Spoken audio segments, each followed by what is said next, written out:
बच्चों, आप सभी को नमस्कार। और आप सभी को मालूम है कि आज जो है हमारी 11 बजे से वेबिनार क्लासेस थी।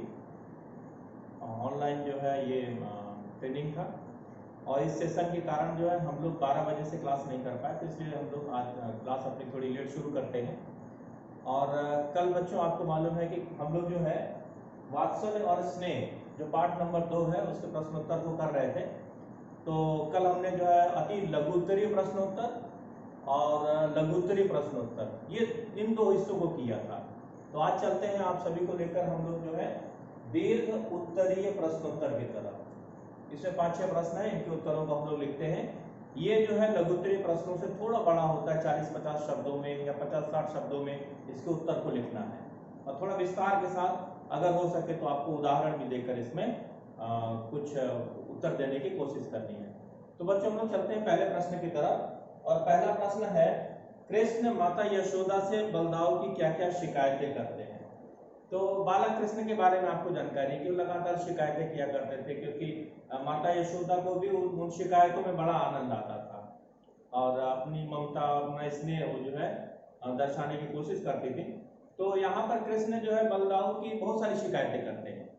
वो कहते हैं कि बलदाऊ जो है रंग रूप के आधार पर जो है भेद करते हुए बताने की कोशिश करते हैं कि तुम जो है माता यशोदा के सपूत नहीं हो, क्योंकि माता यशोदा और जो बाबा नंद है उनका रंग जो है अलग है। सब लोग गोरे रंग के हैं और तुम सांवले रंग के हो। तो अगर माता पिता गोरे रंग के होंगे तो स्वाभाविक है कि पुत्र भी गोरे रंग का होना चाहिए। और ऐसा कहकर वो चिढ़ाते हैं और इस चिढ़ाने का फायदा जो है आसपास के मित्र लोग लेते हैं, जो ताली बजा बजा कर जो है खुशी जाहिर करते हैं। तो बलराम जो अपने मित्रों के साथ बार बार मुझे चिढ़ाने की कोशिश करते हैं और फिर वो शिकायत करते हैं कि माता यशोदा आप तो सिर्फ मुझे ही डांटती हैं, बलराम को कभी डांटने की कोशिश नहीं करती हैं। तो इस तरह का उत्तर आप आसानी से लिख सकते हैं। ठीक है बच्चों, तो हम चलते हैं दूसरे प्रश्न की तरफ। और दूसरा प्रश्न है, सूर वात्सल्य के चितेरे हैं, इस कथन पर अपने विचार व्यक्त कीजिए। ये सूरदास जी के बारे में है। आप इसके उत्तर को या तो पाठ पर आधारित करके लिख सकते हैं, और जो अगर आपने कवि परिचय पढ़ा है या आपका सूरदास जी के बारे में कोई पूर्व ज्ञान है जिसमें ये बताने की कोशिश की गई है कि जिसमें सूरदास जी ने जो है गोपिकाओं के साथ या कृष्ण के साथ बहुत कुछ वर्णन किया हो, तो उसके आधार पर भी लिख सकते हैं। सूर का साहित्य बड़ा समग्र है, बड़ा विस्तृत है, महासागर है।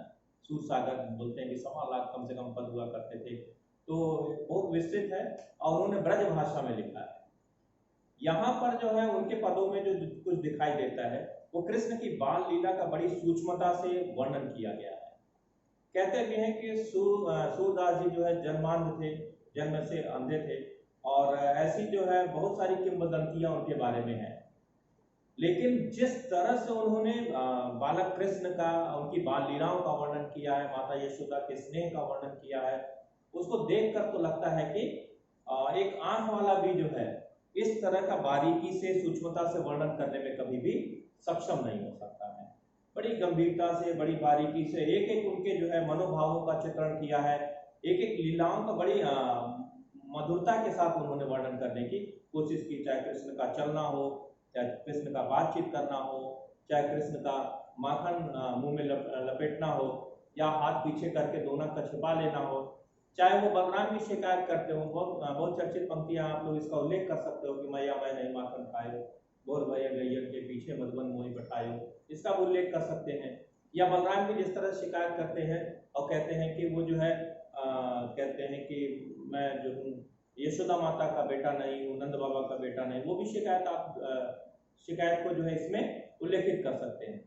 तो कहने का मतलब यह है कि पूरे पदों में या इस पद के अतिरिक्त अगर आपने कहीं कोई पद पढ़ा है जिसमें सूरदास जी जो है कृष्ण की बाल लीलाओं का वर्णन कर रहे हैं, तो बिल्कुल ऐसा वर्णन आपको जो है हिंदी साहित्य के इतिहास में और कहीं देखने को नहीं मिलेगा। और भी बाद में दूसरे और कवि लोग आए, उन्होंने भी वर्णन किया है, कृष्ण की लीलाओं का वर्णन किया है, लेकिन जिस गंभीरता से, जिस मधुरता के साथ, जिस सूक्ष्मता के साथ सूरदास जी ने वर्णन किया है, ऐसा वर्णन माने उन्होंने बाल लीला का एक एक कोना कोना कोना जो है बड़ी सूक्ष्मता से देखा है, परखा है और उसका वर्णन किया है। और हम लोग जब इस पाठ को पढ़ते हैं या ऐसे बहुत सारे सूरदास जी के पाठों को पढ़ते हैं तो हमें लगता है कि सारा दृश्य वहां पर जीवंत उठता है, जीवित उठता है। तो वास्तव में सूरदास जी जो है बाल लीला के जो है अद्भुत चितेरे हैं। तो इस प्रश्न के उत्तर को आप लोग आसानी से लिख सकते हो। फिर अगला प्रश्न है, बहन को चिंगारी और भाई को ज्वाला बताने के पीछे कवि का क्या आशय है। देखिए, चिंगारी का जो है विस्तृत स्वरूप जो होता है वो ज्वाला है। चिंगारी माने एक अलग जगना और उसके बाद उसका विकराल रूप लेना। तो यहाँ पर इस पाठ में जो है जो बहन की सोच है, जो समझ है, उसको विस्तार देने का काम भाई कर रहा है। सहारा मात्र बहन है, वो जो उसे प्रेरित करती है, उसको आगे बढ़ाती है, लेकिन उसका भयंकर रूप, विकराल रूप, एक ज्वाला के प्रखर रूप में जो है भाई सामने आता है। और ये पूरा पाठ जो है देशभक्ति पर आधारित है, जिसमें बहन प्रेरणा का स्रोत है और भाई, क्योंकि बहन एक ध्रुव तारे की तरह है, वो मार्ग दिखाने वाली, वो रास्ता दिखाने वाली है और दृढ़ प्रतिज्ञ है, और उससे प्रेरणा लेकर जो है भाई देशभक्ति के लिए आगे बढ़ता है। वो सारे सुखों को धीरे धीरे बताना शुरू करता है कि जीवन के जितने भी आनंद प्रमोद के जितने भी सुख हैं, सभी को त्याग देना चाहिए, और जीवन का वास्तविक जो सुख है वो देश प्रेम है, देशभक्ति है। इसीलिए कहा गया है कि बहन जो है वो चिंगारी है और भाई जो है एक ज्वाला की तरह जो है देशभक्ति के रूप में समर्पित होता है। इसे भी आप लोग जो है आसानी से लिख सकते हो। फिर हम चलते हैं बच्चों अगले प्रश्न की तरफ, और ये जो चौथा प्रश्न है, कवि ने भाई बहन के स्नेह को किन किन प्रतीकों के माध्यम से अभिव्यक्त किया। तो इस पाठ में जो है पूरे पदों को पढ़ेंगे तो आपको लगेगा बहुत सारे प्रतीकों का वर्णन किया गया है। ठीक है, कहीं बहन को चिंगारी कहा गया है, ज्वाल बाल कहा गया है, हहराती गंगा कहा गया है, झेलम बेहाल झेलम कहा गया है, बसंती चोला कहा गया है, क्रांति कहा गया है, राधा रानी, वृंदावन, बंशी वाला, आंगन की ज्योति, इतने सारे, घर का पहरी वाला, प्रेम का पुतला, ममता की गोद, क्रीड़ा कौतुक, मंगल बोध। आप जब प्रारंभ के 2 पदों को देखेंगे, 3 पदों को देखेंगे, तो उसमें आपको बहुत सारे जो है प्रतीक उभर कर सामने आएंगे।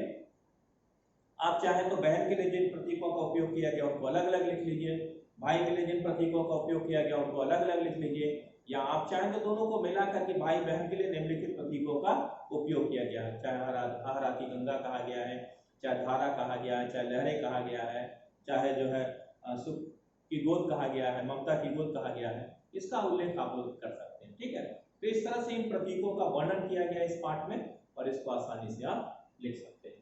और फिर इसके बाद बच्चों हम लोग चलते हैं इस पाठ के अंतिम प्रश्न की तरफ, और दीर्घ उत्तरीय हिस्से का जो है ये अंतिम प्रश्न है, भाई बहन कविता के माध्यम से कवि क्या संदेश देना चाहते हैं।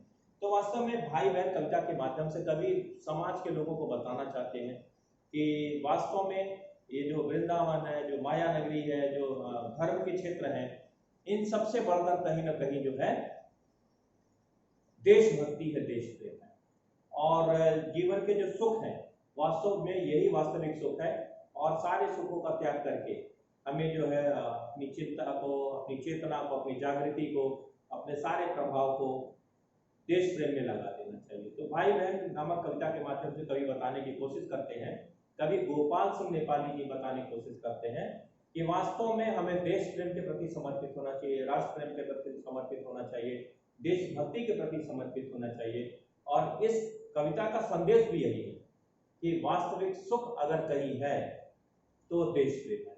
तो हम जो जीवन में छोटे छोटे सुख आते रहते हैं उनका परित्याग करके राष्ट्रभक्ति की तरफ, देशभक्ति की तरफ आगे बढ़े, यही इस कहानी का मर्म है, यही इस कहानी का संदेश है। तो बच्चों, इस प्रकार से हमने जो है आज दीर्घ उत्तरीय प्रश्नोत्तर को कर लिया है। अब मुझे लगता है कि ये पाठ आपको पूरी तरह से समझ में आ गया होगा, और अगर आपके पास बुक नहीं हो तो मैं प्रश्नों की श्रृंखला जो है उसे आपको व्हाट्सएप कर दूंगा, आप उससे देख लीजिएगा, और उसके आधार पे अब मुझे लगता है कि ये सारे प्रश्नोत्तर आपको समझ में आ गए होंगे। तो ठीक है, निश्चित रहिए और लगातार पढ़ते रहिए, क्योंकि ये तो खड़ी बोली है, इसके पहले हमने ब्रज भाषा को पढ़ा है, भाषाओं के आधार पे, शब्दों के आधार पे कुछ कठिनाई हो सकती है, कुछ दिक्कत हो सकती है। तो आप सभी से यही कहना है कि अगर फिर भी आपकी कोई दिक्कत बनी हुई है तो आप मुझे मैसेज करिए, संदेश दीजिए, और मैं उसे समझाने की पूरी कोशिश करूंगा। मेरी यही कोशिश है कि आप लोग सारी कविताओं को बड़ी आसानी से समझें, बहुत अच्छे से समझें, और आप सभी से अनुरोध है कि इसको 1-2 बार पढ़िए आप पहले, फिर जब मैं समझा लेता हूँ इसके बाद फिर से आप पढ़ने की कोशिश करिए। अब मुझे लगता है कि इसके बाद आपको किसी भी प्रकार की कोई भी समस्या नहीं रहेगी, और अगर फिर भी कोई समस्या बनी रहती है तो उसको दूर करने के लिए मैं सदैव आप लोगों के साथ हूँ। ठीक है बेटा, तो आज के लिए इतना ही, आगे फिर अगले पार्ट की तरफ बढ़े।